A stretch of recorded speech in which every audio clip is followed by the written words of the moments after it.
기대해 나에게 주신 하루를 때론 피곤하고 일어나기 싫고 널 깨우는 알람 소리에 짜증도 나겠지만 안녕하세요. 오늘도 푸른 말씀 김경호 목사입니다. 주무시지 않고 나를 지키셨네. 오늘을 나에게 주셨네. 새 말씀 안에 주가 주신 사랑과 은혜와 능력을. 오늘 우리가 함께 읽을 하나님 말씀은 창세기 43장 1절부터 15절인데요. 그 땅에 기근이 심하고 그들이 애굽에서 가져온 곡식을 다 먹음에 그 아버지가 그들에게 이르되 다시 가서 우리를 위하여 양식을 조금 사오라.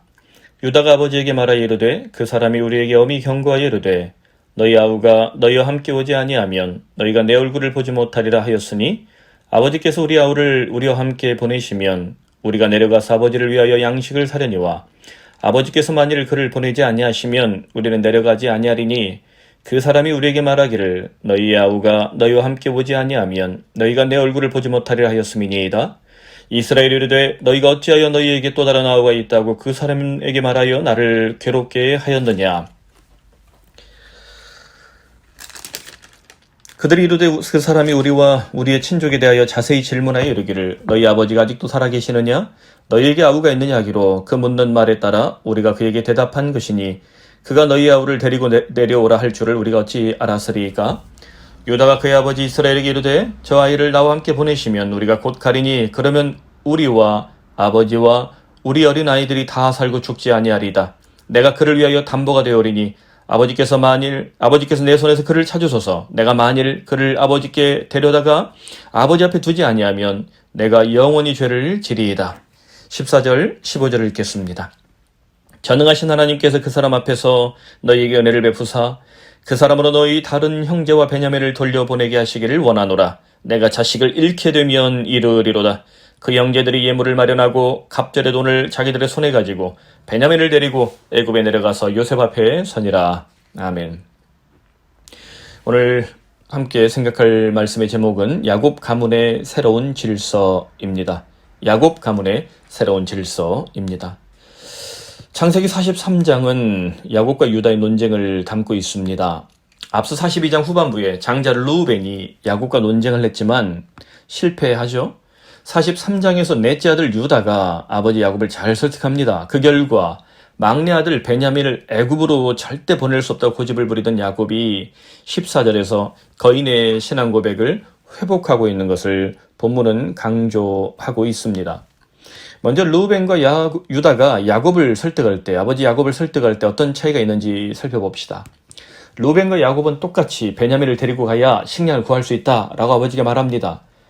하지만 아버지 야곱은 요셉을 잃었던 트라우마 때문에 쉽사리 허락하지 못하죠. 그때 르우벤은 42장 37절에서 아버지를 설득하기 위해 만일 베냐민을 데려오지 못하면 내 아이의 두 아들을 죽이십시오라고 말합니다. 두 아들을 걸었어요. 유다는 43장 오늘 본문 9절에 아버지 야곱에게 말합니다. 내가 베냐민을 위하여 나의 목숨을 담보로 걸겠습니다. 르우벤은 두 아들의 목숨을 걸었고요. 유다는 자신의 목숨을 걸었습니다. 두 가지 다 굉장히 엄중하고 중요한 제안이에요.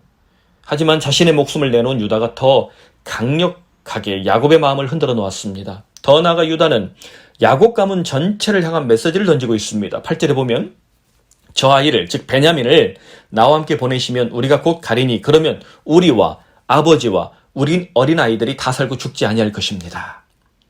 우리 형제들, 그리고 아버지, 그리고 우리 자식들, 이 믿음의 3대를 말하고 있는 겁니다. 야곱 가문의 3대. 아버지께서 지금 이 결단을 하시면 우리 3대가 다 살 수 있습니다. 하나님의 언약을 받은 언약 백성들이 살 수 있습니다. 반대로 말하면 뭐합니까? 아버지께서 고집을 부리시고 이 결정을 내리지 않으면 우리 3대가 다 죽습니다. 여러분, 이 이야기에서 무엇이 눈에 띕니까? 야곱 가문의 장자는 르우벤이잖아요. 하지만 이제 이 본문부터 시작해서 이 요셉 사건부터 시작해서 현실적인 장자가 누구냐? 넷째 아들 유다로 새롭게 질서가 바뀌고 있는 것을 볼 수 있습니다. 유다는 자신의 목숨을 내놓고 야곱 공동체 전체의 생명을 살리는 통 큰 리더십을 보여주고 있습니다. 유다가 자기 목숨을 내놓았어요. 그리고 자기 목숨만 생각한 것이 아니라 야곱 공동체 전체의 목숨을 살리는 이 큰 결단을 보여주고 있습니다. 이전까지 12아들들이 어때요? 자기 소견에 오른 대로 행했습니다. 형들이 있고 아우들이 있지만 그 질서가 자기 소견에 오른 대로 행한 거예요. 그런데 요셉 사건, 요셉을 종으로 팔아먹고 또 베냐민을 데려가야 되느냐 말아야 되느냐 이 사건 앞에서 따로 국밥이 아니라 우리는 공동체다. 우리는 한 가문이다. 그래서 이 공동체 정신과 생명을 지키는 새로운 질서가 무엇인지 드디어 이 12형제들이 존중하기 시작했다는 말입니다. 이후 구약 성경은 유다 중심의 이스라엘 국가의 모습을 보여줍니다. 다윗 왕은 유다 지파 출신이고 포로기 이후 이스라엘은 유다 지파 중심으로 살아남게 됩니다. 사무엘서와 열왕기서에서 남방은 유다, 북방은 요셉 지파, 특히 에브라임 지파가 중심이 된 이스라엘 공동체의 모습은 요셉 이야기로부터 분명하게 드러나고 있는 것을 볼 수 있습니다.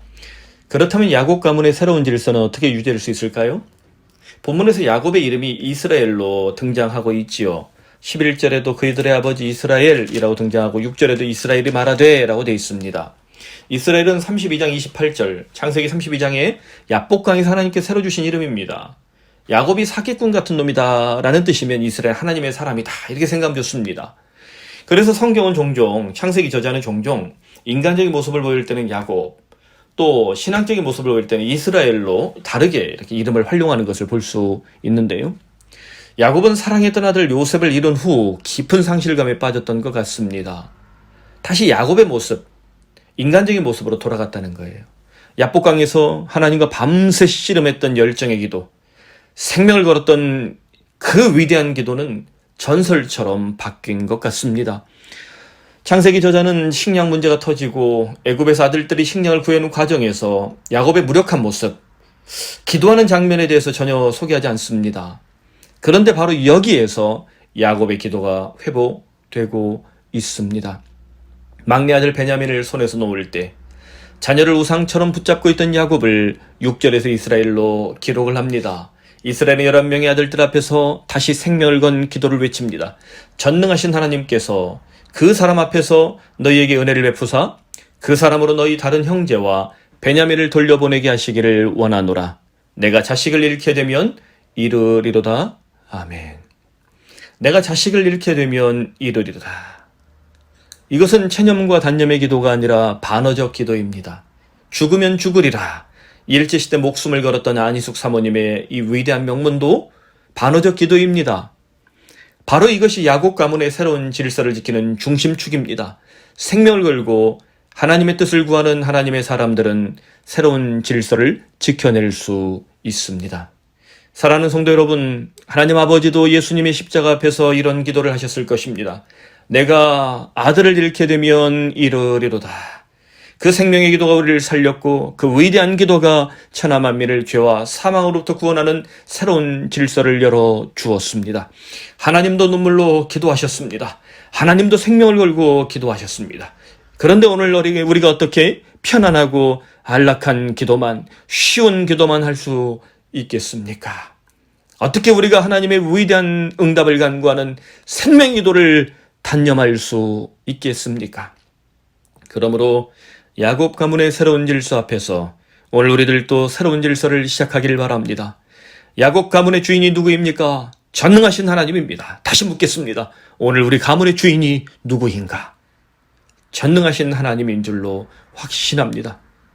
오늘 코로나19라는 위험한 재난 앞에서 우리 모두 생명의 기도, 눈물의 기도, 반어적 기도를 회복하기 바랍니다.